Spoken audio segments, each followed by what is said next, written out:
Okay. Good afternoon, Linea Johnson.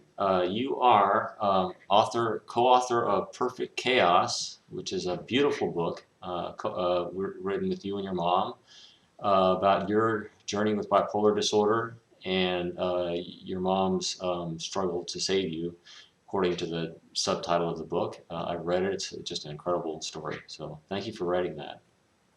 Thank you. Yeah. And you've also blogged for many years and spoken publicly to reduce stigma and help people understand what bipolar disorder is, I guess, and what the experience is like, and talked to a lot of people about it and shared your experience with. So that's a great thing too. So you're you're a veteran to mental health advocacy. Yeah. So if Yeah, you don't mind, I have a few questions for you that I think our viewers on Brainwaves might be interested in. Thank you for appearing on Brainwaves, by the way. of course. Yeah, I'm excited. Excellent. So, first question. Um, I'll start with the quote bad news. What is the worst thing about living from your perspective with bipolar disorder? I think the worst thing about with bipolar disorder for me is the fact that with bipolar one, that sometimes you don't know if you're really happy, and so you're constantly second, is this mania or is this real happiness?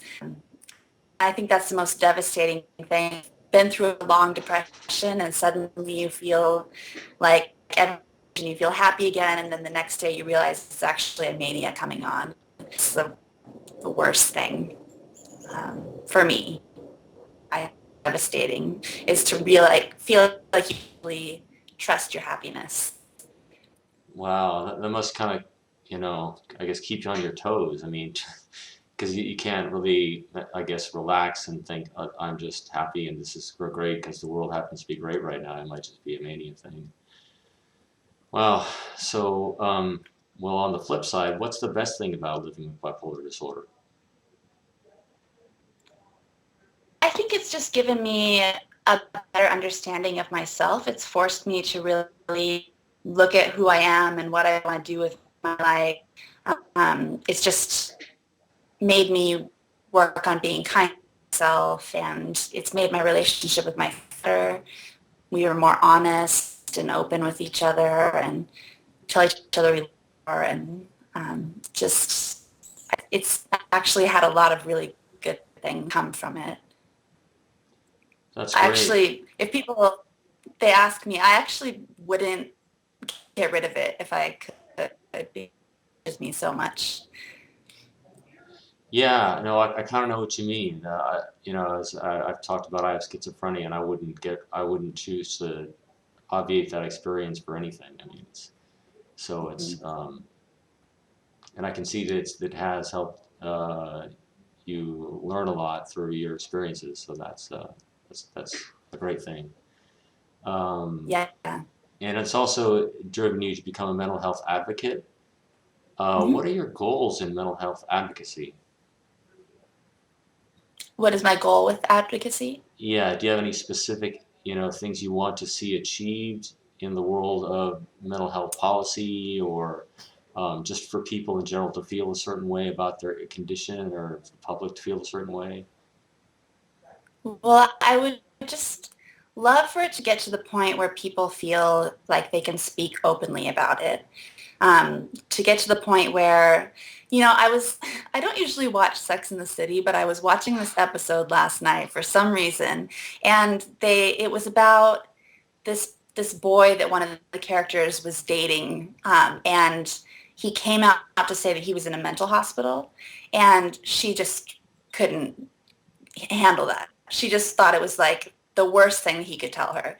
And they just made such a big deal about how, he was like a bad match for her because of where he was in his life. And it just drives me crazy because it's like a show like that that's so popular Uh-huh. could do so much to make people learn about mental health and to make it so that people realize that he's still a normal person that just might be having a hard time right now, but he might still be a catch. And it really, really bothered me that something as popular as that would cause so much stigma and so much just false like truths about what people with mental illness are like.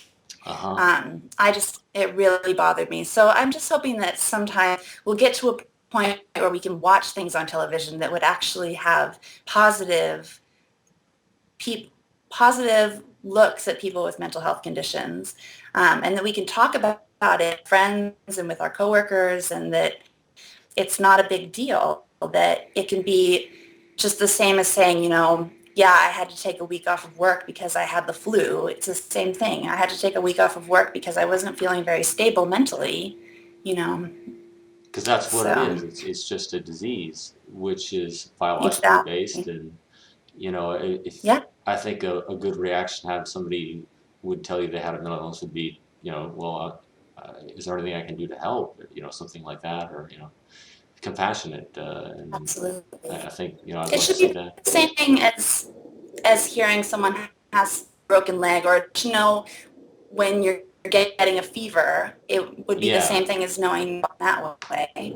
yeah, yeah, exactly. Yeah. Um, so, what's the most rewarding thing that you've experienced in your career as an advocate? I'm sorry, can you repeat that?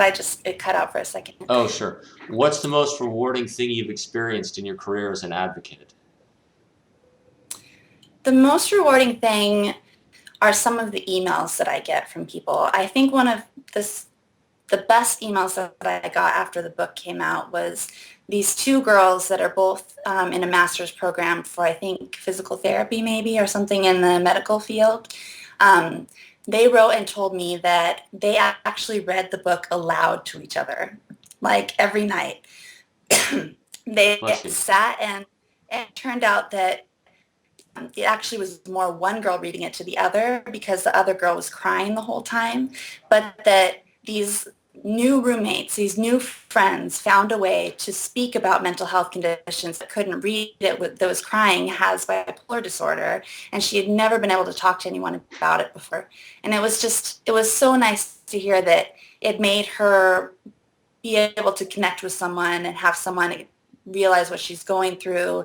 And she came to our book reading in Spokane and said that she just wanted to stand up in the middle of it and say, I have bipolar disorder. And just the fact that she was feeling like brave and like she could begin to talk about it. And I think that's the most rewarding thing, is to see people take the fact that they heard me be open about my story and feel like they could be open about their stories. Because I think that's where the fighting stigma starts, is sharing stories and people being like, wait a second, it actually is 1 in 4, and like Uh-huh. it's common and normal. And my brother or my aunt or my best friend, you know? Yeah. And that kind of brings me to the next question that I had to ask you, and that's what's the best way to fight stigma? Is it to share your Mm. story, do you say? I think it is. I think one of the best ways to fight stigma is definitely to share your story. I think science is also very, very helpful in fighting stigma, because people can realize that it is a brain disorder, that it's another part of our body that's just not working as well as other things, and that it's not something different. Our choice to act a certain way, that it's not our personalities, it's not a personality flaw, but it's actually our bodies. Yeah. I think that's important, but I think it's also important to share stories and for people to realize how common it is, and that it's not something we should be afraid about, because everyone goes through ups and downs in their lives, and it's just some people have more extreme ups and downs. Uh-huh. Okay. Um, so I guess the next question would be more broad-based. Why is reducing stigma important not just for people with mental illness and the people they know, but for our whole society? I mean, is there a social component or a civic component to it that you can see, or does that pretty much I sum it up think what you said it's already? just, I think it's another way for us to be open about the human experience, and to be able to hear different perspectives, that's one of the most important things for our society, is for us all to realize that we're all can live really compassionate lives together, and that, it's just another way for us to realize the importance of fighting for the rights of individuals that are going through different things than we might be going through. And I think it could make us a stronger and more understanding community if we begin to realize that, the mind is such an important thing to try to understand, and emotions and the way we think, and it's all just something that everyone is trying to understand all the time. So why not learn from people that have different experiences than you? It's just a better way to understand ourselves. Yeah, absolutely. And understanding others is, in itself, an end in itself, as well as understanding ourselves. And so, Uh-huh. yeah, and yeah, I think that's something we need too in our society. So that's great. And then in terms of the actual science of brain research, you've done some work in brain research in terms of your fibromyalgia research assistants at University of Washington, and you also worked at the World Health Organization doing some website development for, um, well, maybe you can tell a little bit about that if you'd like, but my question is, what excites you most about brain research? Um, well, I just love the brain. It's such an interesting thing that we just have no idea about. We know a little bit, but it's just so complex. It's so huge. There's so much to learn. And that's exciting, just how much we have to learn. But I think it's also just really amazing to realize, like, the treatments that are coming out for people with mental health conditions and brain disorders. Just to be completely honest, I just got out of the hospital about 3 weeks ago, maybe a month ago now, but I had electroconvulsive therapy or shock therapy, and just that treatment alone is so amazing because it doesn't work perfectly for everyone, but for me, it completely changed my world. It just, the fact that they don't know exactly how it works, but they know that, if they use, and now what's really fascinating, I had this done 6 years ago as well, and it worked really well the first time, but it worked better the second time. And just within 6 years, they've changed it to the point where they changed just the fact that they moved it from being sine waves to rectangle waves. Okay. And just that alone is fascinating, how that could improve the treatment in just 6 years. Uh-huh. That's so exciting. And it just, I don't know, it's advances like that that are amazing and exciting for me. The fact that, yeah, lithium doesn't work for me, or some medications don't work for me, but that I found that ECT does work for me, and that's really exciting. And that there's more treatments like that that are coming out that we have no idea what they even are. So it's exciting.